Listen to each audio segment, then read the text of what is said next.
La première chose qui peut vous distraire et perturber votre foi, c'est vous-même. Ne soyez pas distrait par ce que vous êtes aujourd'hui, mais mettez votre foi sur ce que vous êtes depuis la création du monde. La Bible, dans le livre de Jérémie, chapitre 1er, au verset 5, la Bible nous dit, avant que tu sois formé dans le ventre de ta mère, je te connaissais. Et avant que tu sois sorti de son sein, je t'avais consacré, je t'avais établi prophète des nations. Ce texte de la Bible nous fait comprendre que nous deviendrons ce que nous étions depuis la création.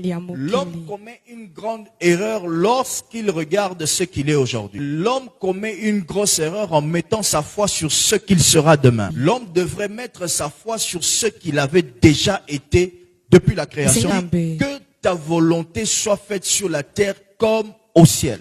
Donc, ce que nous devons être demain, ce n'est pas ce que nous voyons que nous allons devenir. Ce que nous devons être demain, c'est ce que nous avons déjà été depuis la création du monde. C'est pour cela que vous allez remarquer que très souvent, nous avons l'habitude de poser la question aux enfants. Que sens-tu que tu peux devenir demain? La chose que votre enfant vous dit qu'il veut devenir est une chose que vous devez canaliser, que vous devez encadrer. Vous devez canaliser ce que votre enfant est depuis qu'il est venu au monde. Il y a certains gestes que vous pouvez remarquer de votre enfant qui vous permettront de l'encadrer dans une destinée par rapport aux actes que vous voyez faire.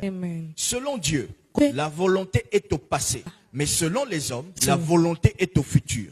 Ne vous laissez pas distraire au point d'être perturbé dans votre foi sur ce que vous êtes aujourd'hui. Car votre passé est plus fort que votre avenir. Même pour arriver à atteindre un poste élevé, c'est grâce à votre passé. Si dans votre passé, vous n'avez pas fait des études, dans votre futur, vous ne pourrez pas atteindre des postes élevés. Qu'est-ce qui est plus fort que l'autre? Est-ce votre poste ou le passé dans vos études? La plus forte des choses, c'est le passé. Ce que vous avez fait dans le passé vous donnera la capacité d'être solidement assis dans le présent.